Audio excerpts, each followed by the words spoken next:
एक समय की बात है, एक समृद्ध राज्य में एक न्यायप्रिय राजा रहता था। उसका नाम था राजा विक्रम।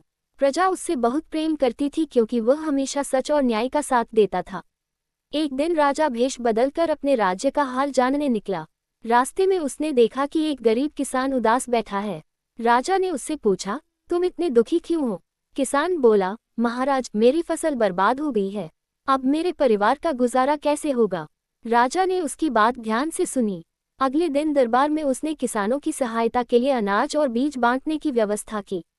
साथ ही सिंचाई के लिए नए कुएं खुदवाने का आदेश दिया। कुछ महीनों बाद राज्य में फिर से हरियाली छा गई। किसानों की फसल अच्छी हुई और सब खुशहाल हो गए। किसान ने दरबार में आकर कहा, महाराज, आपने हमारी मदद करके हमारा जीवन बदल दिया। राजा मुस्कुराया और बोला, राजा का असली धन उसके खजाने में नहीं, बल्कि उसकी खुश प्रजा में होता है। उस दिन से राज्य के लोग और भी अधिक सम्मान के साथ अपने राजा का नाम लेने लगे। शिक्षा। एक अच्छा शासक वही है जो अपनी प्रजा के सुख दुख को समझे और समय पर उनकी सहायता करे। एक समय की बात है, एक समृद्ध राज्य में एक न्यायप्रिय राजा रहता था। उसका नाम था राजा विक्रम। प्रजा उससे बहुत प्रेम करती थी क्योंकि वह हमेशा सच और न्याय का साथ देता था। एक दिन राजा भेष बदलकर अपने राज्य का हाल जानने निकला। रास्ते में उसने देखा कि एक गरीब किसान उदास बैठा है।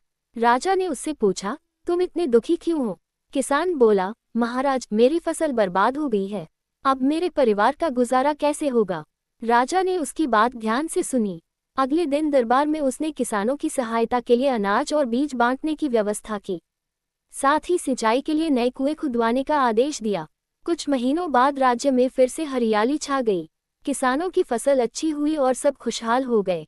किसान ने दरबार में आकर कहा, महाराज, आपने हमारी मदद करके हमारा जीवन बदल दिया। राजा मुस्कुराया और बोला, राजा का असली धन उसके खजाने में नहीं, बल्कि उसकी खुश प्रजा में होता है। उस दिन से राज्य के लोग और भी अधिक सम्मान के साथ अपने राजा का नाम लेने लगे।